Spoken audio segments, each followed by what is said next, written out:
Good morning, dear students. Today we are going to deal with Horace, the third critic in the classical criticism module. Now, Horace, who lived in the glorious Augustan age, was a leading Roman lyric poet of that time. Okay, so remember the other two critics, Aristotle and Plato, they were Greeks, and Horace is a Roman poet or Roman critic. Actually, he was a poet. You cannot call him a critic as such because he wrote it as poetry, not as criticism. Okay, so that's a big difference there. Now, about Augustan age, you have already studied about Augustan age in the 18th century British literature part, where നമ്മൾ പഠിച്ചപ്പോഴത്തേക്കും if you remember 18th century poets, the satires or the personal essays or whoever was there, okay, they were trying to emulate all the rules and regulations that was put forward by the Augustan age critics. Okay or അവർക്ക് ഈ പറയുന്ന പോലെ Augustan ഏജിൽ ഉണ്ടായിരുന്ന rules and regulations എന്താണോ അതാണ് അവർ 18th സെഞ്ച്വറിയിൽ follow ചെയ്യാനായിട്ട് നോക്കിയിരുന്നത് when they were writing poetry or drama or whatever literature that was there. So Augustan age, the original Augustan age, okay, നമ്മൾ 18th century literature പഠിക്കുമ്പോൾ നമ്മൾ അതിനെ അഗസ്റ്റൻ ഏജ് എന്നൊക്കെ വിളിക്കുക, നിയോ ക്ലാസിക്കൽ ഏജ് എന്നൊക്കെ വിളിക്കുക. This is the classical age that we are talking about. And 18th century ലിറ്ററേച്ചറിന് അവർ സ്വയം വിളിച്ചിരുന്നതാണ് neoclassical age because they were trying to imitate the rules and regulations in literature that was put forward in the real Augustan age or the classical age. Okay, so Horace also crafted elegant hexameter verses, satires and epistles, and caustic iambic poetry. Okay, so ഞാൻ നേരത്തെ പറഞ്ഞ പോലെ he was actually a poet, not a critic. Okay, so he's written about 6 or 7 works, of which there are satires, epistles and epodes. Okay, see, when it comes to iambic poetry or epodes, okay, it has another name as well. It is titled blame poetry or shame poetry. Okay, because through this kind of poetry, the poet intends to ridicule or criticize, or that's a sharply criticism that's in there. Okay, and by not just sharp criticism, but even obscene language could be used in this kind of poetry. So it's kind of a trivia, but of course, it's interesting to read this blame poetry or shame poetry. Okay, now it was particularly glorious in literature during that time, which the emperor himself patronized. Okay, means the emperor, he was actually very favorable towards the poets. That's why there were so many great classical writers in that age, including Virgil, Horace, Ovid, Livy or Livy, I do not know. Okay, anyway, they were all what we now call as classics. Okay, now prose, which was a medium of oratory, suffered a downfall, whereas new conditions favored the poet. Okay, before this Augustan age, the people or even the writers, they were common people. They were always they always choose oratory over poetry. Okay, but this was a different time, and so it oratory suffered a downfall, and of course in its place came, of course, poetry. And the emperor's interest also added upon it. Emperor's interest in the art peaked upon his discovery of poetry to be a powerful instrument to advertise his achievements. As you know, it was, of course, a golden age. Okay, and to emphasize or to project his achievements, he used poetry. Okay, means of course it's not pamphlet or anything, but നമ്മൾ തന്നെ ഇവിടെ ആലോചിച്ചാൽ മതി. നമ്മുടെ Kalidasan, okay, കാളിദാസനെ ഒരിക്കൽ പുറത്താക്കുന്നത് രാജാവിനെ കുറിച്ചുള്ള എന്തുവാണ് പുകഴ്ത്തി എഴുതുന്ന തരത്തിലുള്ള കവിതകൾ എഴുതാത്തത് കൊണ്ടാണെന്ന് കേട്ടിട്ടുണ്ട്. അതുപോലെ തന്നെ അല്ലെങ്കിൽ തന്നെ കാളിദാസൻ എഴുതിയിട്ടുമുണ്ട്, അത് വേറെ കാര്യം. അപ്പോൾ രാജാക്കന്മാരെല്ലാവരും തന്നെയും ഒരു കണക്കിന് മറ്റു തരത്തിൽ ഈ പറയുന്ന പോലെ സ്വയം എംഫസൈസ് ചെയ്യാനായിട്ട്, അല്ലെങ്കിൽ ഈ പറയുന്ന പോലെ it's kind of A political trick. Okay, അപ്പോൾ അതിന് വേണ്ടിയിട്ട് പോയറ്റ്സിൻ്റെ സഹായം. അതുകൊണ്ടാണ് അവർ കുറേയൊക്കെ തന്നെ പേട്രണൈസ് ചെയ്യുന്നത്, അല്ലെങ്കിൽ പേട്രണൈസ് കൊടുക്കുന്നത് അതിന് വേണ്ടിയിട്ടാണ്. അപ്പോൾ ഇവിടെ എംപററിൻ്റെ ഫേവറേറ്റ്സ് ആയിട്ട് അല്ലെങ്കിൽ എംപററിൻ്റെ പേട്രണേജോട് കൂടി കുറച്ച് പോയറ്റ്സ് ഉണ്ടായിരുന്നു. And Horace was one of them actually. And so it was A favourable time for the poets. അപ്പോൾ ഇങ്ങനത്തെ സാഹചര്യങ്ങളെല്ലാം കൂടെ വന്നു. Rhetoric was oratory was down, and at the same time poetry was considered very favorable, or it was considered very good time to write poetry. And at the same time even the emperor favored poetry. Okay, so because of this there were three prevalent attitudes of the poets. Okay, and these three different attitudes of that particular age include, first one, Atticus, who favored the Greek authors. Okay, the Greek authors in the style അല്ലെങ്കിൽ അവരുടെ themes, അവരുടെ context, ഇതിനെല്ലാം തന്നെ favour ചെയ്തിരുന്നവരാണ് Atticists എന്ന് പറയുന്നത്. Okay, now Alexandrians who favoured the modern forms. Greek authors എന്ന് പറയുമ്പോൾ അവർ ആക്ച്വലി ആരാണ്? Greek authors, Greek classicists. Okay, Greek classical ഓതേഴ്സിനെയാണ് അവരവിടെ ഫോളോ ചെയ്യുന്നതെന്ന് അർത്ഥം. ഓക്കെ, നൗ സെക്കൻഡ് വൺ എന്ന് പറയുന്നത് മോഡേൺ പോയറ്റ്സ് അല്ലെങ്കിൽ മോഡേൺ ഫോംസിനെയാണ് അവർ ഫേവർ ചെയ്യുന്നത്. Forms prevalent during that period which preferred emotions and short terms. Okay, ഇമോഷൻസും ഷോർട്ട് ടേംസുമാണ് അവർ കൂടുതൽ പ്രിഫർ ചെയ്തിരുന്നത്.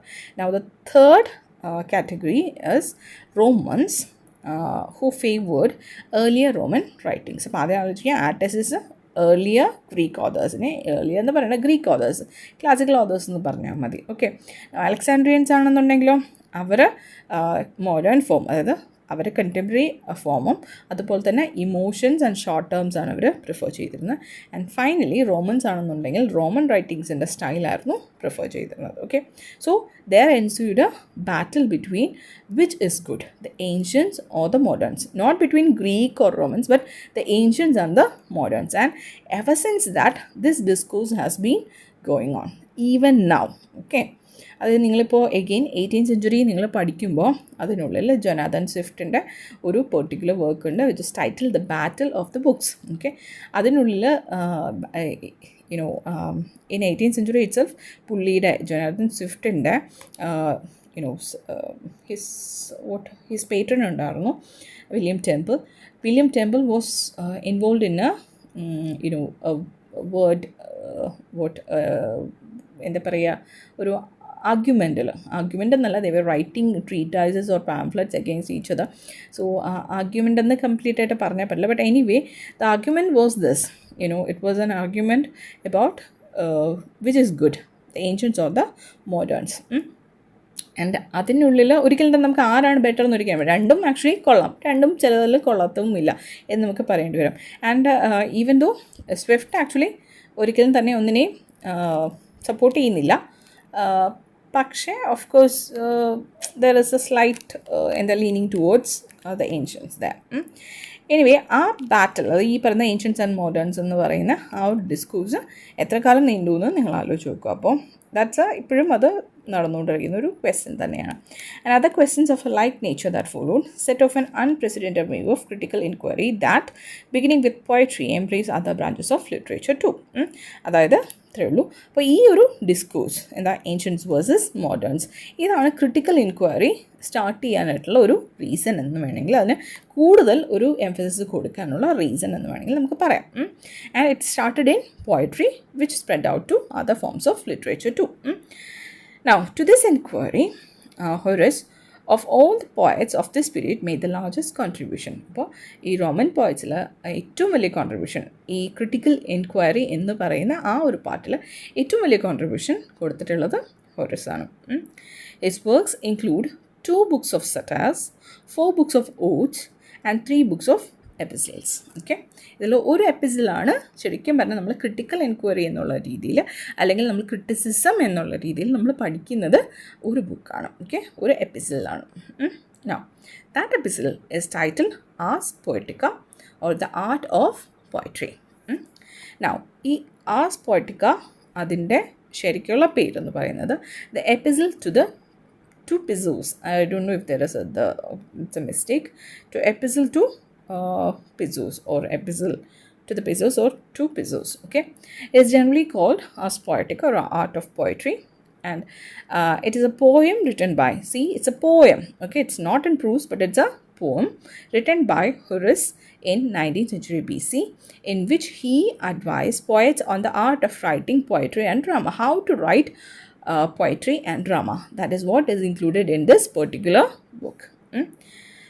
The Ars Poetica has exercised a great influence in later ages on European literature, notably on French drama. Again, ആലോചിക്കുക 18th century French ഡ്രാമയും ഈ Augustan ഏജിലെ original Augustan ഏജിൻ്റെ influence ഭയങ്കരമായിട്ടുണ്ടായിരുന്ന ഒരു area ആയിരുന്നു French literature it self in 18th century. Okay, അപ്പോൾ French ഡ്രാമയിൽ അത് നല്ല influence ഉണ്ടായിരുന്ന ഒരു കാര്യമായിരുന്നു ഈ പറയുന്ന as പോയറ്റിക്കൊക്കെ. Now, and has inspired poets and authors since it was written. ഒരുപാട് ഓതേഴ്സിനെ പോയറ്റ്സിനെ ഇൻസ്പയർ ചെയ്യാനായിട്ട് ഈ ഒരു പെർട്ടിക്കുലർ ക്രിട്ടിക്കൽ ട്രീറ്റൈസിന് പറ്റിയിട്ടുണ്ട്. Although it has been well known since the middle ages, it has been used in literary criticism since the Renaissance. Okay, and middle ഏജസിലൊക്കെ ഒരുപാട് use ചെയ്യുന്നു, but റിനൈസൻസിന് ശേഷം ഒരുപാടാണ് നമ്മളിത് ലിറ്റററി ക്രിറ്റിസിസം എന്നുള്ള ആ ഒരു ജാനറിൽ പെട്ടി നമ്മൾ യൂസ് ചെയ്തിട്ടുള്ളത്. The poem was written in hexameter verse. ഇത് ഈ ആസ് പോയറ്റിക്ക അല്ലെങ്കിൽ ആർട്ട് ഓഫ് പോയട്രി എന്ന് പറയുന്ന ഈ ഒരു ട്രീറ്റൈസ്, ഓക്കെ, ഈ ഒരു എപ്പിസിൽ. ഓക്കെ, ആലോചിക്കുക, എപ്പിസിൽ എന്ന് പറഞ്ഞാൽ it's a letter, it's actually written in A letter format. Okay, ഇതൊരിക്കലും തന്നെ ഒരു ക്രിട്ടിക്കൽ ട്രീറ്റൈസ് ആയിട്ടുള്ള സീരിയസ് ക്രിട്ടിക്കൽ ട്രീറ്റൈസ് ആയിട്ട് പുള്ളി ആക്ച്വലി ഉദ്ദേശിച്ചിരുന്നില്ല എന്നുള്ളതാണ് സത്യം. It was interpreted to be like that, അല്ലെങ്കിൽ അത് പിന്നീട് വന്ന ആൾക്കാരാണ് അതിനെ ആ ഒരു ക്രിട്ടിക്കൽ സ്റ്റാറ്റസ് കൊടുത്തത്, പിന്നീട് വന്ന ആൾക്കാരാണ്. Okay, so it was written in hexameter verse as an epistle to Lucius Calpurnius Piso. Okay, I don't know if I'm pronouncing that last part of it correctly, but possibly Italian ഒരു style വെച്ചിട്ട് പിസോ എന്നായിരിക്കണം വിളിക്കേണ്ടത്. Okay, the Roman പിസോ എന്ന് പറയുന്നത് ഒരു Roman senator and കൗൺസിലാണ്. ഇത് ഞാൻ പല സോഴ്സസിൽ നിന്ന് എടുത്താണ്. സോ ചില സോഴ്സസിൽ they actually pinpoint this person, okay, to a particular senator and consul. In ചില അതർ സോഴ്സസിൽ പറയുന്നത് വെച്ചാൽ പിസോ ആരാണ് അറിയത്തില്ല, അനോണിമസ് ആണ്, സ്റ്റിൽ ഇപ്പോഴും എന്താ കണ്ടസ്റ്റഡ് ആണ് അതാരാണ്. നമ്മുടെ ഡാർക്ക് ലേഡിയെ പോലെയും WH പോലെയും ഷേക്സ്പിയറിൻ്റെ, ഓക്കെ, അതുപോലെ നമ്മളിപ്പോഴും ചിലയിടത്തെങ്കിലും ചില സോഴ്സസിലൊക്കെ നമ്മൾ പറയും അത് കണ്ടസ്റ്റഡ് ആണെന്നാണ് പറയുന്നത്. എനിവേ, അതർവൈസ് ഈ പുള്ളിയാണെന്നാണ് പൊതുവെയുള്ളൊരു ധാരണ. ആരാണ്? Lucius Calpurnius Piso and his 2 sons. പുള്ളിക്കും പിസോയ്ക്കും പിസോയുടെ 2 മക്കൾക്കും വേണ്ടിയിട്ട് എഴുതിയ ഒരു ലെറ്ററാണ് ആക്ച്വലി ഈ പറയുന്ന Ars Poetica. And is sometimes referred to as the Epistula ad Pisones or epistle to the Pisos. The first mention of its name, okay, to the Pisos is correct actually. കാരണം എന്താ വെച്ചാൽ പിസോസ് എന്ന് പറയുമ്പോൾ the family name ഉള്ള രീതിയിലായിരിക്കും ഉദ്ദേശിച്ചിരിക്കുന്നത്. So possibly the Pisos is correct. Anyway, the first mention of its name as Ars Poetica was by the classical literary critic Quintilian in his Institutio Oratoria, and since then it has been known by that name. അതായത് epistle to the പിസൂസ് എന്ന് പറഞ്ഞിരുന്ന പേരുള്ള ആ ഒരു particular ട്രീറ്റൈസിനെ ഒരു serious ആയിട്ടുള്ള critical enquiry ബുക്കാക്കി മാറ്റുന്നത്, വർക്കാക്കി മാറ്റുന്നത് ക്വിൻറ്റിലിയൻ എന്ന് പറയുന്ന ഒരു ക്രിട്ടിക് ആൻഡ് എഡ്യൂക്കേറ്ററാണ്. ഓക്കെ, പുള്ളിയുടെ ഇൻസ്റ്റിറ്റ്യൂഷൻ ഒറേറ്റോറിയയിൽ ഇതിനെ Ars Poetica, art of poetry എന്ന് പറഞ്ഞുള്ള പേരിൽ റെഫർ ചെയ്യുന്നത് ക്വിൻറ്റിലിയൻ ആണ്. Okay, Quintilian is another critic, also an educator. Okay, now what is the structure of Ars Poetica? Written like Horace's other epistles of this period in a loose conversational frame. നേരത്തെ പറഞ്ഞു it's എന്താ letter ആണ് അല്ലേ. അപ്പോൾ letter എന്ന് പറയുമ്പോൾ തന്നെ ഒരു കോൺവെർസേഷണൽ മോഡ് ഉണ്ടാവും. സോ അങ്ങനെ ഒരു കോൺവെർസേഷണൽ ഫ്രെയിമിലാണ് ഇത് എഴുതിയിരിക്കുന്നത്.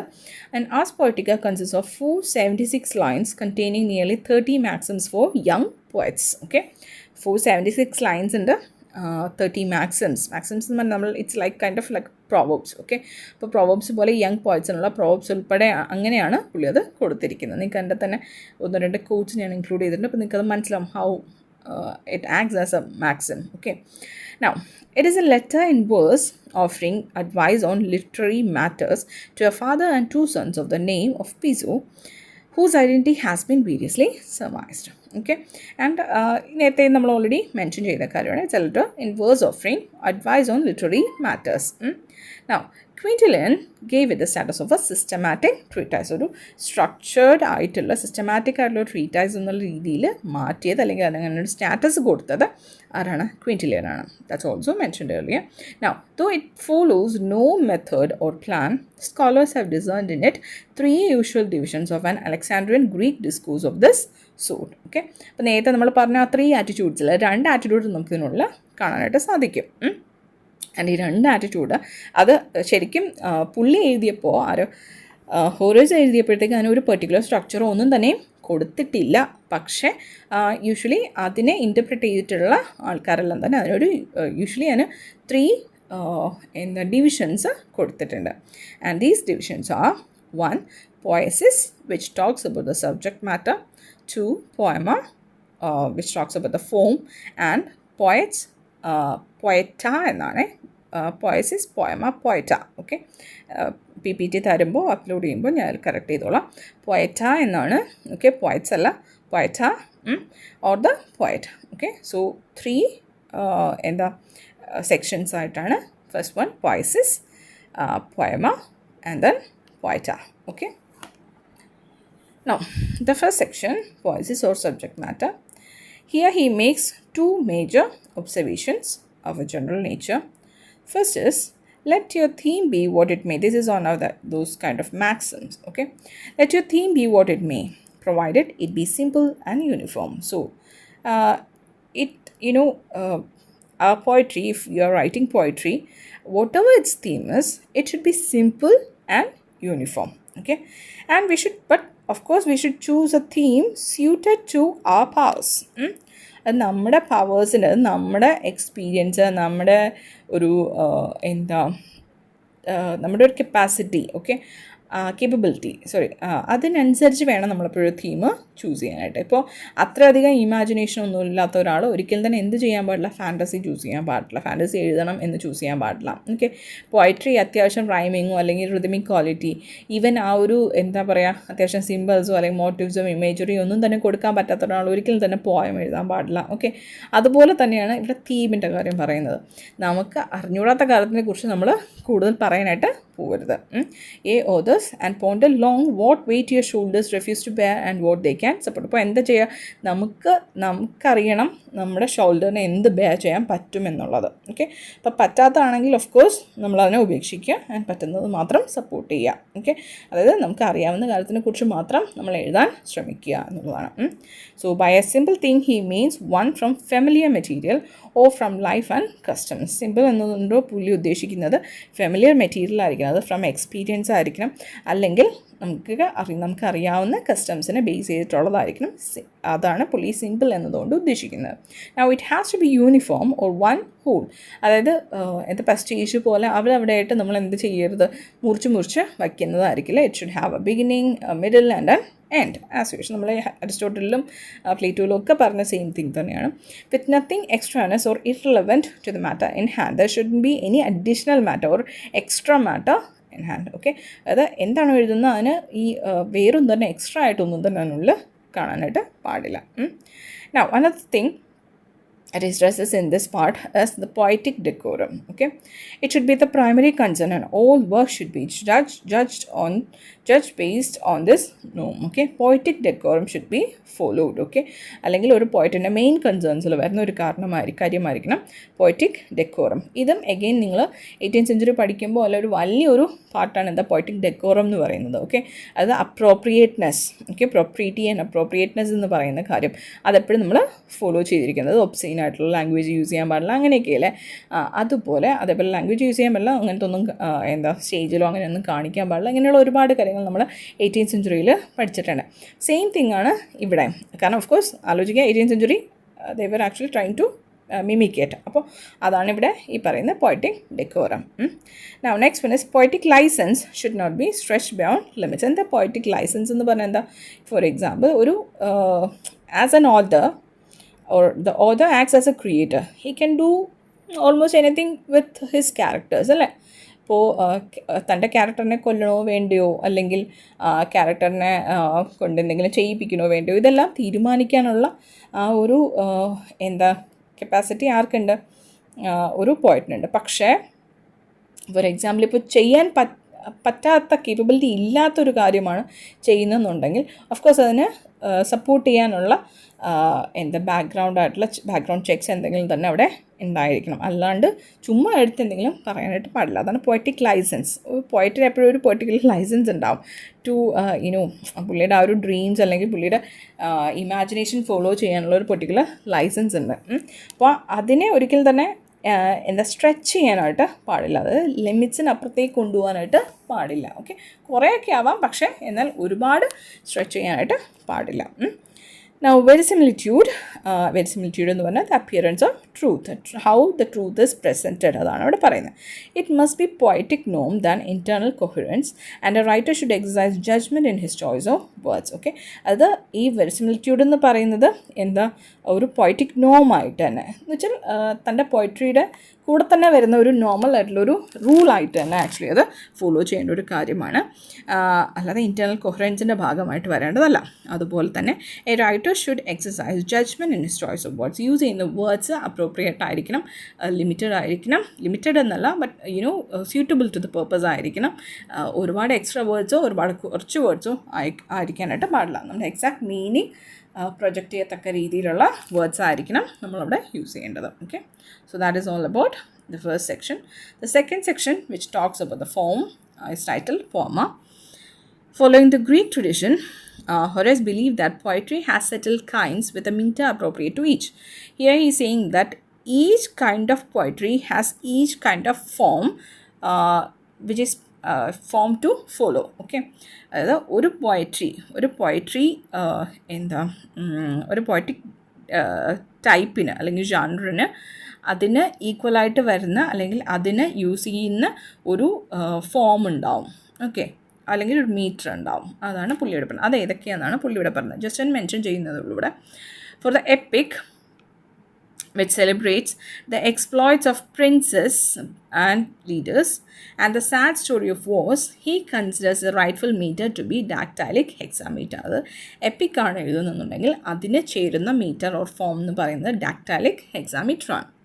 Now, for the elegy and songs of thanksgiving, the elegiac measure is to be used. Okay, and for tragedy, comedy and satirical verse, the iambic meter is more suitable. Okay, അപ്പോൾ മൂന്നെണ്ണമാണ് പറഞ്ഞിരിക്കുന്നത്. ഒന്ന് EPIC ആണെങ്കിൽ ഡാക്ടൈലിക് hexameter, elegy ആണെന്നുണ്ടെങ്കിൽ elegiac measure, and tragedy, comedy and satirical verse ആണെന്നുണ്ടെങ്കിൽ iambic metre. Okay, now he emphasizes the right choice of words and their effective arrangement in the composition. Okay, right choice of already നമ്മൾ വെരിസിമിലിറ്റിയുടെ കൂടെ വന്ന് right choice of words ആയിരിക്കണം. Okay, and അത് കറക്റ്റായിട്ട് arrange ചെയ്തിരിക്കുകയും വേണം. Same thing നമ്മൾ അരിസ്റ്റോട്ടലും പഠിച്ചിട്ടുണ്ട് അല്ലേ, like devices arranged in a particular manner. അതുപോലെ തന്നെയാണ് ഇവിടെയും പറയുന്നത്. The poem should fulfil the two requirements of expression, that is clearness and effectiveness. രണ്ട് കാര്യങ്ങൾ വളരെയധികം നമ്മൾ ശ്രദ്ധിക്കേണ്ടതായിട്ടുണ്ട്. എന്താണ് ക്ലിയർനെസ് ആൻഡ് എഫക്റ്റീവ്നെസ്? ക്ലിയർ ആയിരിക്കണം, അതുപോലെ തന്നെ അതിന് നമ്മുടെ റീഡറിൽ ഒരു എഫക്റ്റ് കൊണ്ടുവരാനും പറ്റണം. അഫക്റ്റ് അല്ല, എഫക്റ്റ് കൊണ്ടുവരാനായിട്ട് പറ്റണം. അപ്പോൾ എന്താണ് two requirements of expression? Clearness and effectiveness. അത് വായിക്കുന്ന ആൾക്ക് ക്ലിയറുമായിരിക്കണം, അതുപോലെ തന്നെ അതിൻ്റേതായിട്ടുള്ള ഒരു എഫക്റ്റ് അയാളിൽ ഉണ്ടായിരിക്കുകയും വേണം. And if the poet has no familiar words to express what he has in his mind, he could have the license to coin a new word. And if ഈ പറയുന്നത് ചുമ്മാ പുതിയ കോയിനേജസ് നിയോളജിസംസ് യൂസ് ചെയ്യേണ്ട കാര്യമില്ല. പകരം if only he has no familiar words to express a particular situation, okay, അല്ലെങ്കിൽ പുള്ളിയുടെ മനസ്സിലുള്ള കാര്യത്തിനെ എക്സ്പ്രസ് ചെയ്യാനായിട്ട് നിലവിൽ ഒരു ഫെമിലിയർ വേർഡും ഇല്ല എന്നുണ്ടെങ്കിൽ മാത്രമേ അയാൾ നിയോളജിസംസ് പുതിയ കോയിനേജസ് യൂസ് ചെയ്യാൻ അല്ലെങ്കിൽ പുതിയ വേർഡ്സ് കോയിൻ ചെയ്യാനായിട്ട് പാടുള്ളൂ. Regarding the dramatic form, his words follow like this.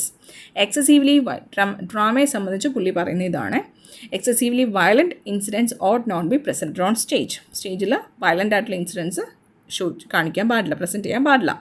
And drama should have 5 acts, 5 acts വേണം.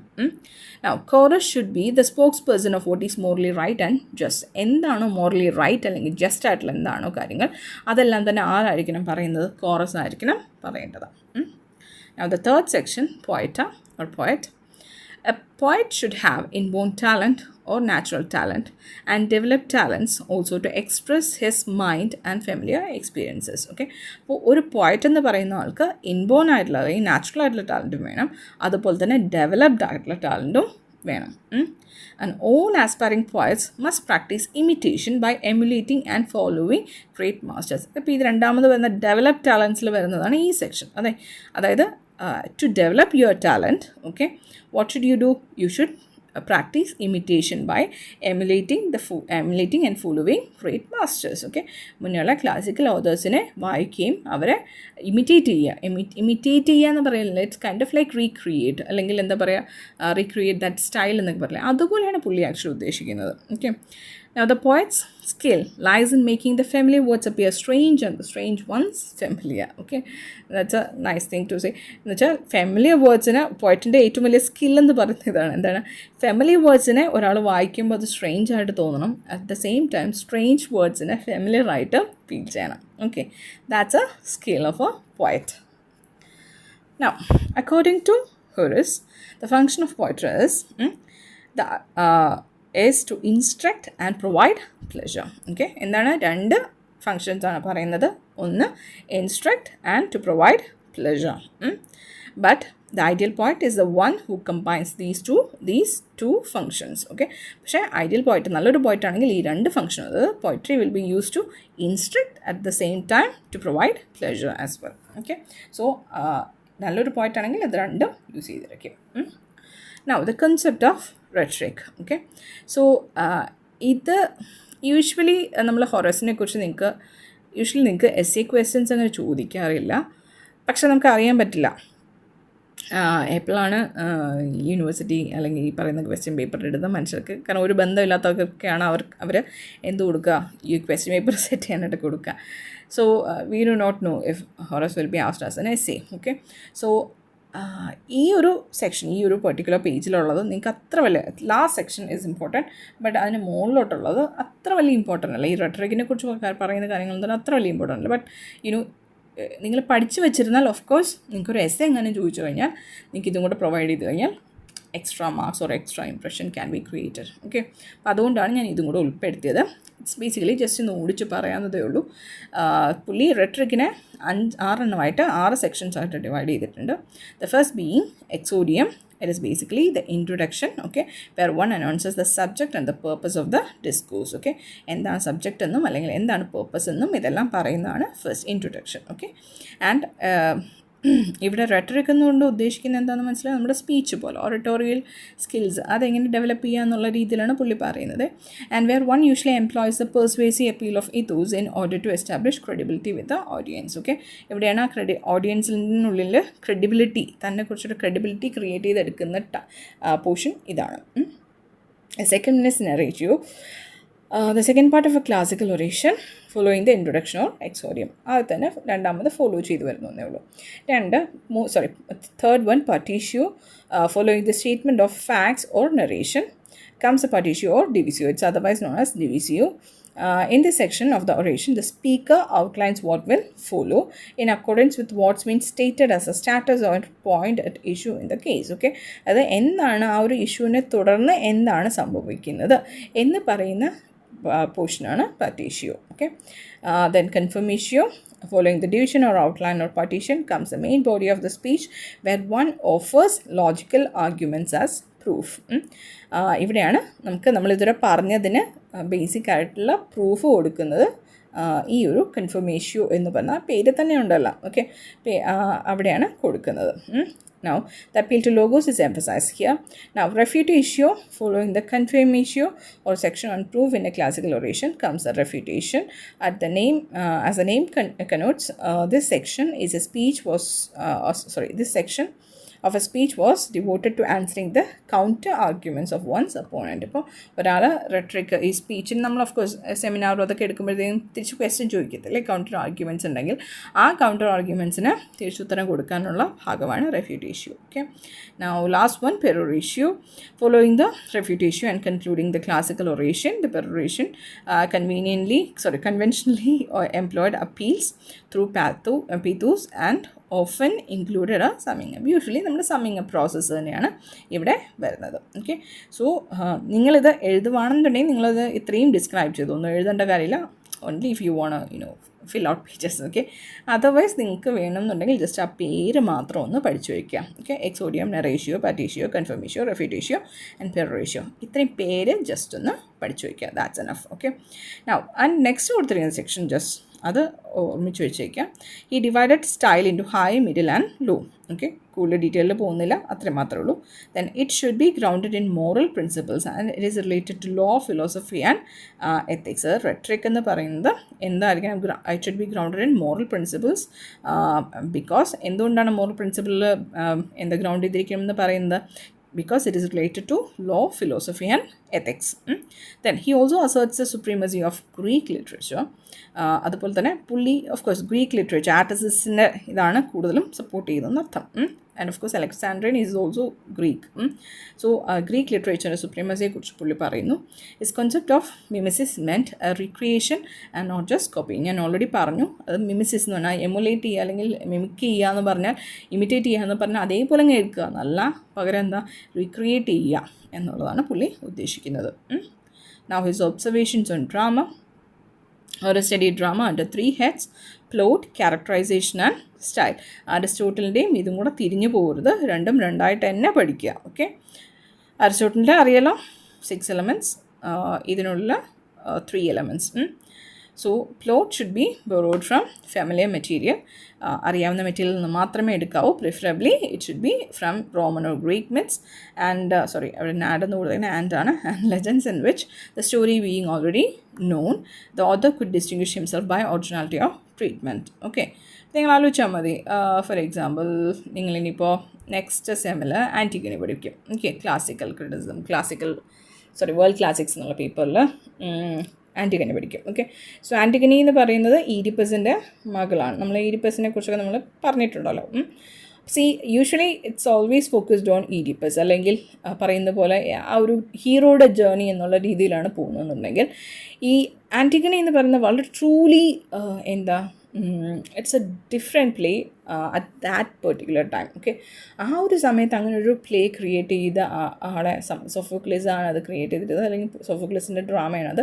പക്ഷെ അത് ട്രൂലി നമ്മൾ അഡ്മിറ്റ് ചെയ്യേണ്ട അത്ര of really A classical play എന്ന് പറയുന്നതിന് തുല്യമാണ് ആൻറ്റിഗണി. ഓക്കെ, ആൻറ്റിഗണി ആയിക്കോട്ടെ, ആ സോഫോക്ലിസിൻ്റെ ആ 3 പ്ലേസ് ട്രിലജിയിൽ വരുന്ന ഏത് പ്ലേ ആയിക്കോട്ടെ, അതെല്ലാം തന്നെ നമ്മൾ ക്ലാസിക്കലാണ് നമ്മൾ അഡ്മിറ്റ് ചെയ്യേണ്ട തരത്തിലുള്ള പ്ലേസാണ് അതെല്ലാം. അപ്പോൾ അതെന്തുകൊണ്ടാണെന്ന് വെച്ചാൽ ആ കഥകൾ ഓൾറെഡി എല്ലാവർക്കും അറിയാം. പക്ഷേ അങ്ങനെ ഒരു ക്യാരക്ടറിനെ, ആ ക്യാരക്ടറിൻ്റെ മനസ്സിലുള്ള കാര്യങ്ങൾ, അവർ ചെയ്യുന്ന ഓരോ കൃത്യങ്ങളുടെയും ബാക്ക്ഗ്രൗണ്ട് എന്താണ്, ഇതെല്ലാം തന്നെയും ആ ക്യാരക്ടറിനെ തന്നെ ഇങ്ങനെ ഒരു ഡെവലപ്പ് ചെയ്യുക. ഓക്കെ, അതാണ് ഈ പറയുന്ന റീക്രിയേഷൻ എന്ന് പുള്ളി കൊണ്ട് ഉദ്ദേശിച്ചത്. അതാണ് ഇവിടെ പറയുന്നത് ആ ഒറിജിനാലിറ്റി ഓഫ് ട്രീറ്റ്മെൻറ്റ്. കഥകളും ഇതുമെല്ലാം തന്നെ ഓൾറെഡി അറിയാവുന്നതായിരിക്കാം, പക്ഷേ തന്നെ എല്ലാവരും അത് തന്നെയായിരിക്കും പറയുന്നത്. ആലോചിക്കുക, ആ ടൈമിലുണ്ടായിരുന്ന എല്ലാ ആൾക്കാരും സെയിം മെത്സും ലെജൻസും ഒക്കെ തന്നെയായിരിക്കും യൂസ് ചെയ്യുന്നത്. പക്ഷേ ഓരോരുത്തർ അവരുടെ ഒറിജിനാലിറ്റി ഓഫ് ട്രീറ്റ്മെൻറ്റിലൂടെ വ്യത്യസ്തനാണെന്ന് കാണിക്കുകയാണ് വേണ്ടത്. Now, if an untied theme was to be chosen, ഇപ്പം നിങ്ങൾ ആലോചിച്ചാൽ മതി, വടക്കൻ വീരഗാഥ എക്സാമ്പിൾ പറഞ്ഞാൽ, നിങ്ങൾക്ക് ആൻറ്റിഗണി അറിഞ്ഞൂടത്തോണ്ടാണ് ഇത് പറയുന്നത്, വടക്കൻ വീരഗാഥ എന്നുള്ള സിനിമ എടുക്കുക. ഓക്കെ, യൂഷ്വലി നമ്മൾ എടുക്കുക നമ്മുടെ വടക്കൻ വീരഗാഥയിലെ നമ്മുടെ മെയിൻ ക്യാരക്ടേഴ്സ് എന്ന് പറയുന്നത്, ഒരിക്കലും നമ്മൾ ചന്തു എന്ന് പറയുന്ന ക്യാരക്ടറിനെ കുറിച്ച് നമ്മൾ ഒരിക്കലും ഹീറോയിക്കായിട്ട് ഒരിക്കലും ചിന്തിച്ചിരുന്നില്ല. അൺടിൽ ഹരിഹരൻ്റെ ആ സിനിമ ഇറങ്ങുന്നത് വരെ നമ്മൾ ഒരിക്കലും ചിന്തിച്ചിരുന്നില്ല. That's A difference. അവിടെയാണ് പറഞ്ഞത് ഒരു ഒറിജിനാലിറ്റി ഓഫ് ട്രീറ്റ്മെൻറ്റ് എന്ന് പറയുന്നത് അതാണ്. Now, if an untied theme was to be chosen, it had to be consistent from the beginning to end. Okay, നമ്മളൊരു അൺടൈഡ് ആയിട്ടുള്ളൊരു തീമാണ് എടുക്കുന്നതെന്നുണ്ടെങ്കിൽ കൺസിസ്റ്റൻ്റ് ആയിരിക്കണം. ആദ്യം മുതൽ അവസാനം വരെയും അത് കൺസിസ്റ്റൻ്റ് ആയിരിക്കണം. Only the relevant events of the story should be joined into an unbreakable union. Okay, relevant ആയിട്ടുള്ള ഇവൻറ്റ്സ് മാത്രമേ അതിനകത്ത് ആഡ് ചെയ്യാൻ പാടുള്ളൂ. And it should look like an unbreakable union. Events repugnant to sight, അത് നമുക്ക് അരോചകമായിട്ട് തോന്നുന്നൊന്നും അല്ലെങ്കിൽ or difficult to believe, നമുക്ക് വിശ്വസിക്കാൻ പ്രയാസമായ കാര്യങ്ങൾ should be reported epic wise rather than shown on the stage. Okay, gory ആയിട്ടുള്ള ഡീറ്റെയിൽസും അല്ലെങ്കിൽ വിശ്വസിക്കാൻ പാടില്ല. ഇപ്പോൾ ഗോഡ് വന്ന് പറന്ന് വന്നിട്ട് രക്ഷപ്പെടുത്തിക്കൊണ്ട് പോയി എന്നൊക്കെ പറയുമ്പോഴത്തേക്കും വിശ്വസിക്കാൻ പാടായിരിക്കും, അത് കാണിക്കാനും പാടാണ്. ഓക്കെ, സോ അങ്ങനെയുള്ള കാര്യങ്ങൾ തന്നെ റിപ്പോർട്ട് ചെയ്താൽ മതിയാകും. For what is heard is less shocking than what is heard is less shocking than what is shown എന്നാണ്. again a mistake there. what is heard is less shocking than what is shown. Okay, അപ്പോൾ നമ്മൾ കാണുന്നതിനെക്കാട്ടിലും കുറച്ചുകൂടെ less shocking ആയിരിക്കും എന്ത് കേൾക്കുന്നത്. I think that's how രണ്ടും actually തിരിച്ച് വരും എന്നാണ് തോന്നുന്നത്. Let me check and get back to you on that. Now character who is one at one time and another at another is not a consistent character unless he persists in his changefulness, in which case he becomes consistent, being consistently inconsistent. ഇനി change ഒരു character എപ്പോഴും consistent ആയിരിക്കണം. Just like the plot, ക്യാരക്ടറും consistent ആയിരിക്കണം. പക്ഷേ ഈ consistent എന്ന് പറയുമ്പോഴത്തേക്കും അത് ആദ്യം മുതൽ അവസാനം വരെ അല്ല ക്യാരക്ടറിൽ ഇങ്ങനെ ചേഞ്ച് കാണിക്കും. ഇപ്പം ഒരാൾ അയാളെ ഒരു എന്താ എപ്പോഴും അയാളുടെ ഏറ്റവും വലിയതെന്ന് പറഞ്ഞാൽ അയാൾ എന്താ മെയിനായിട്ടുള്ള ക്യാരക്ടറാണെന്നുണ്ടെങ്കിൽ unless he change for good, okay, അയാളിങ്ങനെ ചേഞ്ച് ചെയ്ത് പോകാനായിട്ട് പാടില്ല എന്നർത്ഥം. ഓക്കെ, പക്ഷേ if a particular character persists in his changefulness, അത് ചില ആൾക്കാരുണ്ട് they are always changing. Okay, അതായത് ചേഞ്ച് എന്ന് പറയുന്നത് തന്നെയാണ് അവരുടെ കൺസിസ്റ്റൻറ്റ് ക്യാരക്ടർ എന്നുണ്ടെങ്കിൽ it should be provided there. അതായത് that character being consistently inconsistent. Inconsistency ആണ് അയാളുടെ ക്യാരക്ടറിസ്റ്റിക്, അതുകൊണ്ട് he will be consistently inconsistent. Okay, now a child in a play should behave like a child and a young man like a young man. Okay, ഒരു child ആണെങ്കിൽ ചൈൽഡിനെ പോലെയും behave ചെയ്യണം, അത് appropriate behaviour. നേരത്തെ പറഞ്ഞാൽ decorum അതെല്ലാം അത് same thing. Okay, ചൈൽഡായിട്ടും യങ് മാൻ ആയിട്ടും ഒക്കെ ബിഹേവ് ചെയ്യാം. Okay, so this is all.